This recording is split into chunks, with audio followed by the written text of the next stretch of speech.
I used to have gout. The attacks came just about every month, and they were simply awful. Now, I haven't had an attack for more than 2 years. I don't think I'll ever have another one ever again. At their worst, those attacks were disabling. I couldn't move. I couldn't go to work.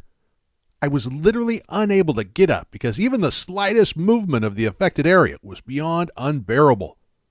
I couldn't sleep properly with bedclothes, which in cooler weather meant turning the heating up in the house.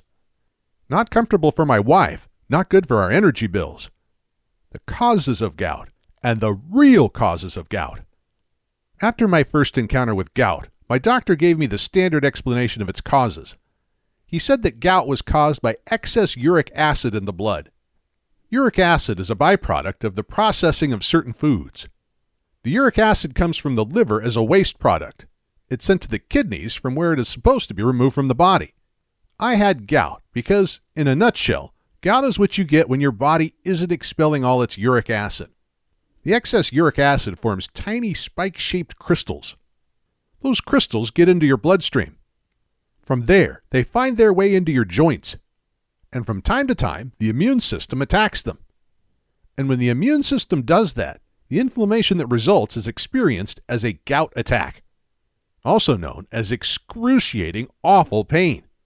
If you suffer from gout, then I truly feel for you. I know what you're going through.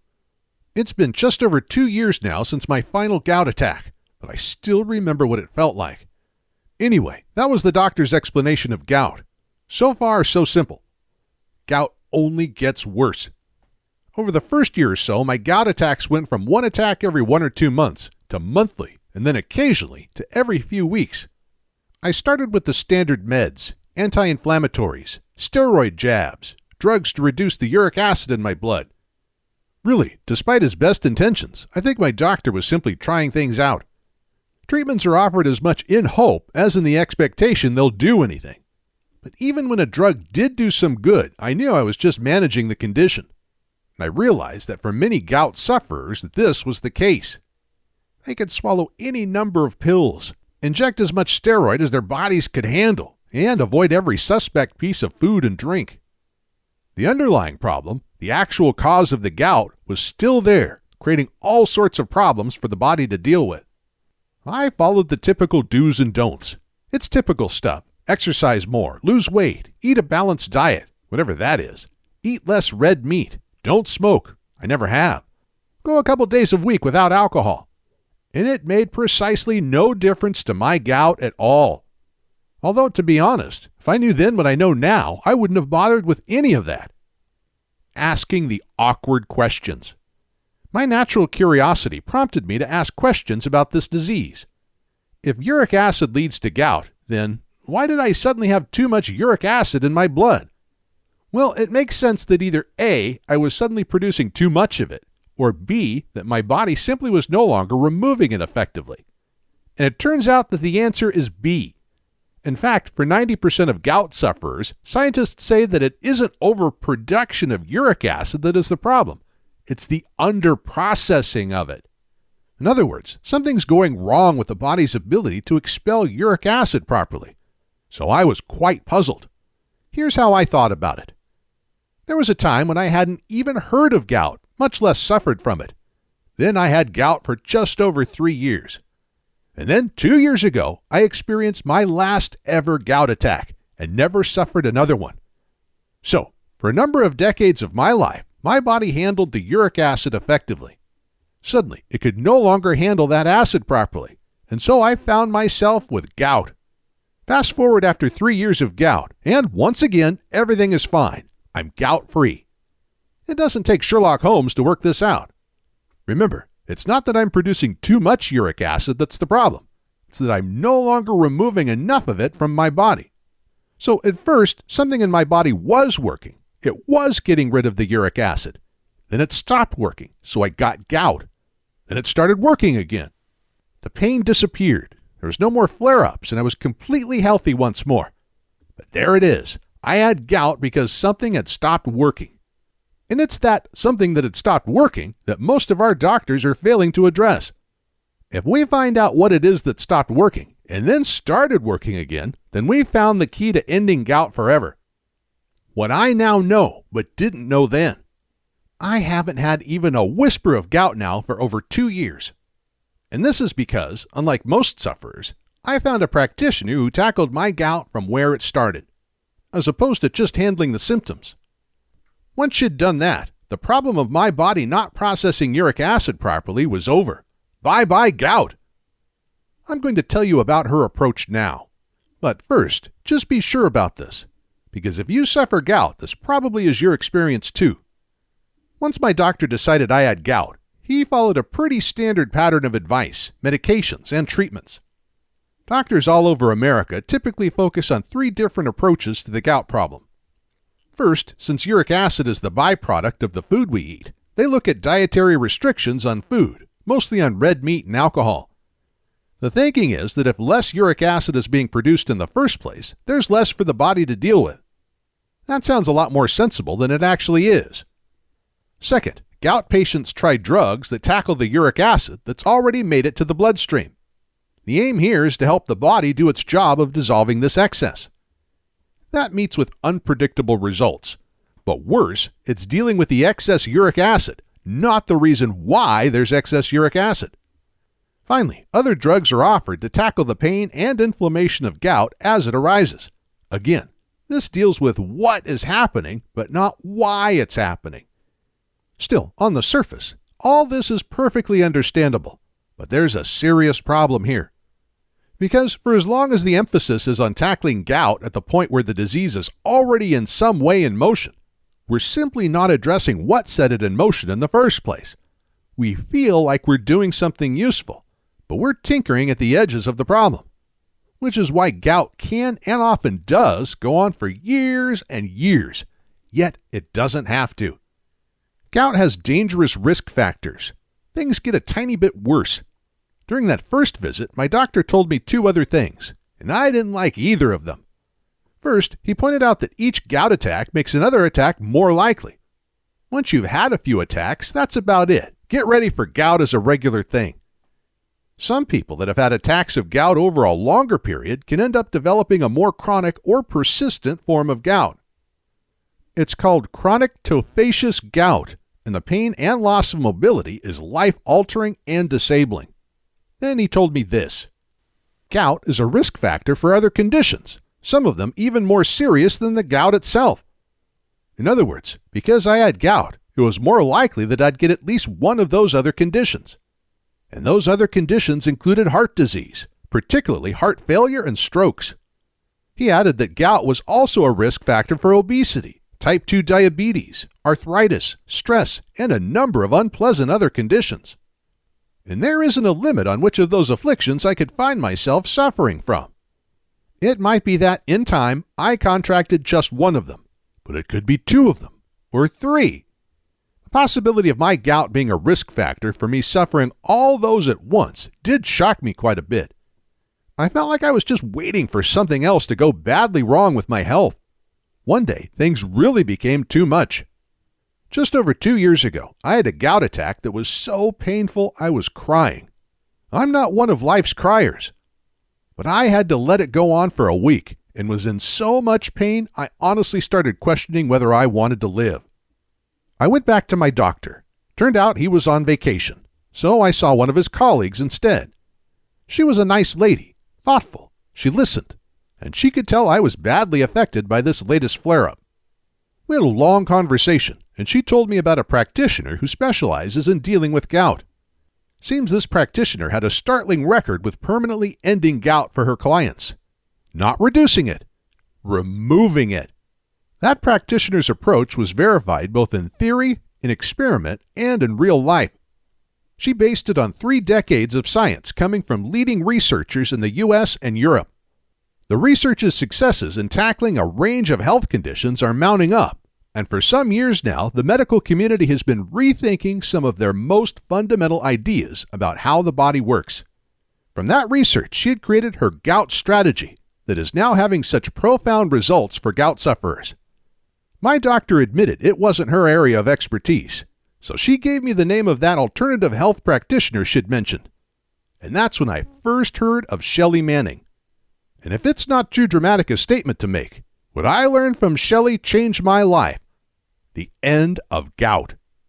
Shelly Manning is an accomplished natural health researcher and writer. She began her work on natural health remedies after suffering years of very painful arthritis. She discovered that where modern medicine was consistently failing to relieve a person of their suffering, it was often because they didn't really know what was causing the condition in the first place. They tackled what they could see, but the rest was a mystery. Shelly's research took in dozens of peer-reviewed studies from universities across the world, plus personal testimonies from hundreds of arthritis sufferers. She eventually became completely free of arthritis, which was not only an immense relief to her, but also it drove her to share her discoveries with others so that they too would never suffer such horrible ongoing pain. Both her arthritis and her gout remedies are hugely successful today, and many people have Shelly to thank for their pain-free lives. She laid out some simple gout truths that made perfect sense to me. First, she pointed out that doctors always tell you to eat healthily because, whether you're ill or healthy, it's generally sound advice. What's more, if you go from eating and drinking a lot of junk to eating lots of good quality food, then your overall health is bound to improve a little.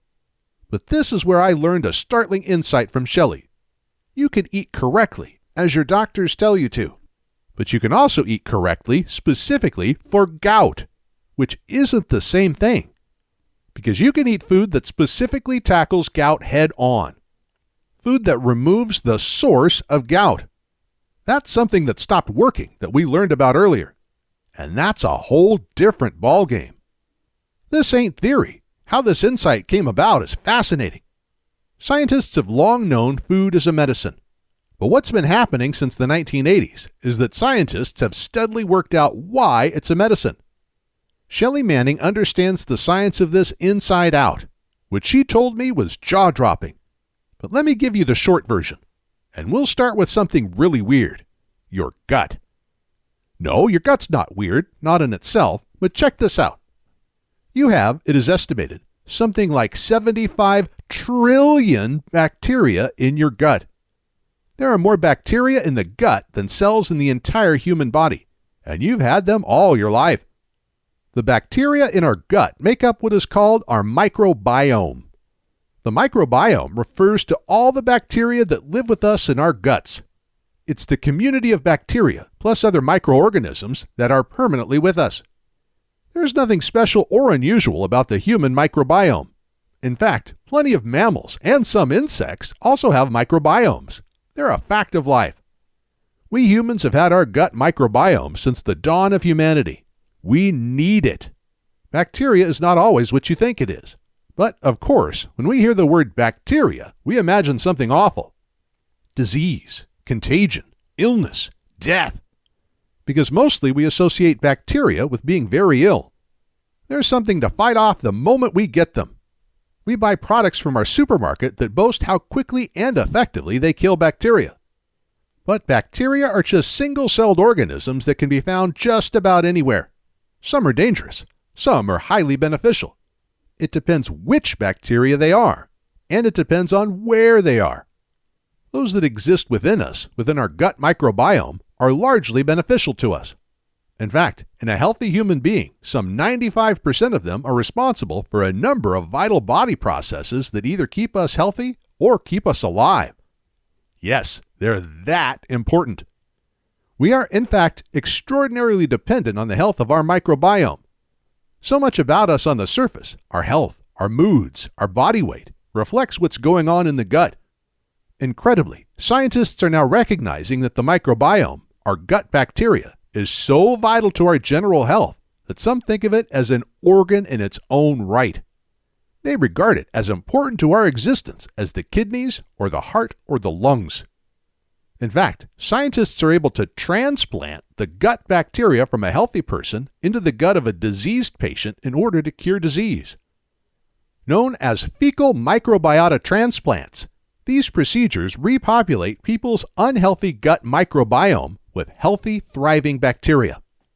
Bacteria transplants. Who'd have thought it? But scientists state that's how vital it is to keep your gut in its best shape possible. We need to maintain a health ratio of 95% friendly, life-enhancing bacteria, with 5% being whatever else is there.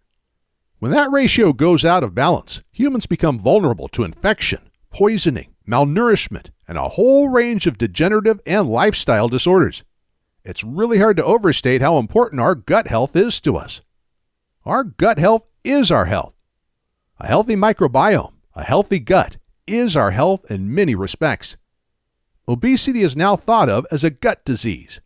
Unhealthy bacteria get the upper hand in your gut and cause the kind of food cravings that most of us find so hard to resist. And gut health also affects mental health, moods basically. Scientists now believe that persistently feeling low for no apparent reason may have a bacterial explanation. So let's be absolutely clear about this. Your gut bacteria aren't just add-ons to your health. They are your health. In the same way that a faulty liver will cause you big problems, just as a weak heart will require expert attention in order to keep you alive, like lungs that don't function properly, or kidneys that are diseased, or a lymph system that isn't working effectively. Your gut health is vital to your overall health because your gut bacteria do things that your body itself can't do. To be healthy, we must make sure that we encourage beneficial, healthy bacteria to flourish, while at the same time, we discourage less beneficial or harmful bacteria from doing the same. If we don't do this, then there are consequences, and gout is one of those consequences. And that's how I got the condition myself. Poor gut health gave me gout. It's done the same to you, but good gut health undid all that damage, making gout nothing more than a distant memory. And it can do the same for you. You really can do something about your condition now. The key to a healthy gut and a healthy body. What I learned from Shelly Manning is that if you practice healthy eating, then you may affect your gut health for the better, even if that wasn't your intention. In other words, by eating better foods, you may very well accidentally improve things a little. Unfortunately, we might also accidentally make things a little worse for our gut bacteria. Some healthy food actually isn't so healthy for our guts. If we want to tackle gout once and for all, we have to be clear about what helps us and what hurts us. So what Shelly does is remove the accident aspect of healthy eating. She focuses hard on what makes our gut bacteria healthier and happier. And she ensures that we don't do ourselves any harm by ingesting too much of what harms that bacteria. And this approach works. I finally won the struggle against gout because, for the first time, I could make conscious choices about eating for gut health. Here was something I could do that would directly tackle that nasty disease head on. Shelly's deliberate gout-focused strategy addressed my gout at its actual source. My microbiome flourished, and when it did, I did too, which changed my life forever. The link between your gut health and your gout. Scientists are now clear that gut health determines whether or not you have gout. How? By comparing the microbiome profiles, the bacteria profiles of people who have gout with the microbiome profiles of people who do not have gout. There is a clear difference. And the differences in the microbiome between gout patients and healthy people are predictable and consistent, which means that we can know whether a person has gout just by looking at their microbiome. Put plainly and simply, gout is a disease of the gut. So why do you have gout whereas I don't? It's because I have one thing you don't have. All the right bacteria thriving in my gut. And specifically, that bacteria is doing one thing for me that it's not doing for you. It's helping my kidneys process the excess uric acid that causes gout in the first place. Because that bacteria is converting up to 1/3 of that excess uric acid into something called allantoin, a substance that dissolves in water. Which means up to 1/3 of my body's uric acid can be simply got rid of in urine. So, put crudely, I simply pee it out. No need for my kidneys to process it all. My gut bacteria has it covered. This is the incredible power of your gut microbiome. Human bodies can't turn uric acid into allantoin, but our friendly gut bacteria can. And when it does that for me, it's clearing up the excess uric acid in my bloodstream, meaning my kidneys don't have to. So those pin-like uric acid crystals don't form, which means they don't find themselves lodged in my joints, meaning there's nothing for my immune system to attack, so nothing to cause excruciating, disabling pain. My gut will have trillions of bacteria in it whether I want it to or not. So will yours. But I can choose whether that bacteria is the life-enhancing bacteria that keeps me happy, healthy, and alive, or the dangerous disease-giving stuff. I chose the good stuff. So I have plentiful, good, friendly, life-enhancing gut bacteria working for me, doing things for me that the human body simply cannot do for itself. And when I made that choice, my gout didn't stand a chance. Bacteria is a lifesaver. One last thing. You recall that my doctor told me gout was a risk factor for type 2 diabetes, obesity, kidney disease, heart disease, irritable bowel disease, and so on. If you have gout, then it's very likely that you'll go on to develop one or more of the others. The medical profession has known about the link between these diseases for decades. They now know why there's this link. They found that the bacteria profile in a person with one of these diseases is recognizable and predictable. In other words, when doctors examine the person's gut bacteria, they already know what to expect. Because that gut profile, that ratio of healthy bacteria to unhealthy bacteria, is the origin of that condition. It's what's causing it. Of course, the bacteria profile for each disease will vary. But once your gut health is going downhill, it can be one-way traffic, and the bad effects spread throughout the microbiome. So defeating gout isn't, in fact, just defeating gout. It's also minimizing your exposure to all those other unpleasant and sometimes fatal diseases. And at the same time, helping you achieve optimum health at all levels, physical, appearance, and moods. Seen this way, why would anyone not address their gut health? The End of Gout. I acquired Shelly Manning's gout program just over 2 years ago. It's called The End of Gout, and it did for me exactly what it says on the cover, because I no longer suffer those excruciating gout attacks, and I don't have to cancel plans because a flare-up has left me unable to function properly. I'm never going to experience any of that ever again. And it's because I now know how to ensure the health of my friendly gut bacteria, and how to not feed the unfriendly ones. I'm so glad I made the decision to tackle gout myself. Shelly's program gave me everything I needed to know about how and why her approach works so fantastically well. She goes into some detail about your gut, its bacteria, and why scientists now realize that healing the gut heals the body. However, you can skip all that if you want to. You can simply go straight to the program itself and start getting healthy again. However you do it, you'll be very happy that you did. The End of Gout. Quick Start Plan. Shelly Manning's The End of Gout is not only a fascinating read, it's also refreshingly practical. Shelly gives you 2 simple quick starts. Eat more of these, eat fewer of these. This simple adjustment can correct years of gout-causing errors in your eating, and you can start on this straight away within minutes of receiving the program. A simple plan. The next step is to follow Shelly's 7-day plan. It tightens up the quick start advice and turns it into a solid follow-along program. The 7-day plan was the real clincher for me. I'm a pretty average cook. I'm competent, but not at all skilled or adventurous. Turns out I didn't need to be. The plan takes away all the thinking and gives me, for the first week, something I can simply copy. After the first 7 days, I used Shelly's advice to adapt the plan according to my own tastes, which was pretty easy. The plan is full of options, so you can try different foods and see what you like best. It's all food you can buy in your supermarket, and it includes lots of nice stuff. The chocolate and strawberries desserts were real winners in my house. This isn't a weight loss plan, so there isn't any calorie counting or portion control. I was never hungry. As a side note, I actually have now lost weight because of the plan. But that's more to do with the fact that a healthy gut means fewer or no food cravings. Remember, it's bad bacteria that craves the food, not you. When they're gone, they take their cravings with them. I did have a gout flare-up about 10 days after starting the program. It was noticeably milder than others. It was painful, but lasted about 5 days from beginning to end, which is significantly shorter than what I'm used to. However, what I didn't know at that time was this. That attack was the last one I would ever have.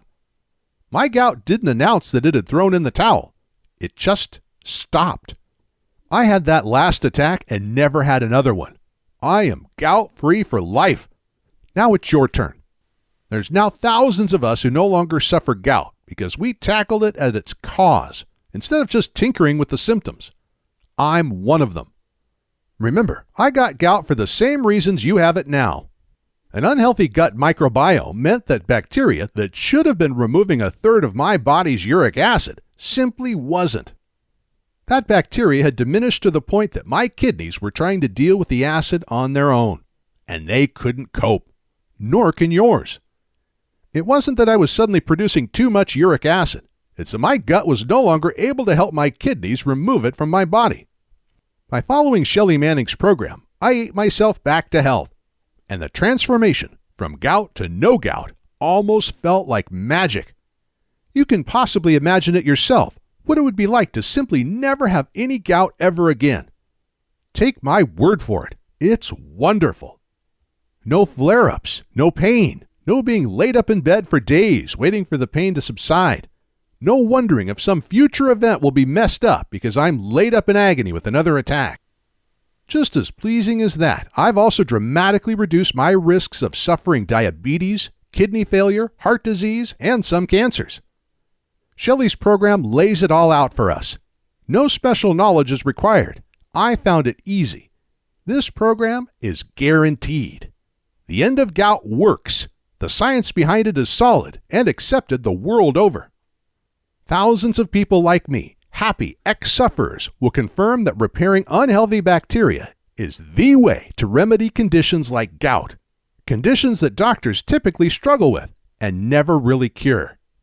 And since there's no doubt that you will enjoy the same results as the rest of us, Shelly offers you a money-back guarantee. If any time within 60 days of you purchasing the End of Gout, your gout isn't completely gone, she'll give you your money back. Simple as that. So you can afford to be good to yourself, and you can start saying goodbye to your gout right now. Click on the link and get your own copy of Shelly Manning's The End of Gout. Buying her program was the single best thing I ever did for my health. You'll agree, and she guarantees it. So don't put this off. Get your copy of the program below. Nothing makes more sense than this. Shelly Manning's program basically handheld me to health. It walked me from A to Z, which, to be honest, is pretty much what I needed it to do. She attacks the problem at its cause. And the cause is well understood. Your bacteria has depleted and isn't helping dispose of excess uric acid. You've lost too much good, healthy bacteria. So repopulate your gut by feeding it properly. It honestly isn't more complicated than this. Sometimes I can't quite believe my gout is gone. But it is, and it won't be back. Would you like the same for yourself? You can have it. Click the link below, and Shelly's The End of Gout will be with you in about 90 seconds. It will only get better if you make it get better. Don't doubt that your gut health is poor. The bacteria environment in a gout sufferer is basically sick. Friendly, life-enhancing bacteria are in retreat. And their place in your gut is being taken by that steadily increasing number of bacteria that will only do harm. Put that way, you perhaps realize that you don't have gout at all. You actually have a diseased gut. Gout is one of a diseased gut's many possible symptoms. In time, type 2 diabetes, obesity, kidney failure, and some cancers are much more likely because of that same diseased gut. Don't do this to yourself. Do what thousands of ex-gout sufferers have done. We took charge of our gout by taking charge of our health. And by doing that, we not only freed ourselves of that deeply unpleasant condition, we also drastically reduced the chances of catching something even worse. We know that if we don't address disease properly, things tend to get steadily worse, which is the last thing we want. Now, then, is the time to act. Click the link button below and get your copy of The End of Gout.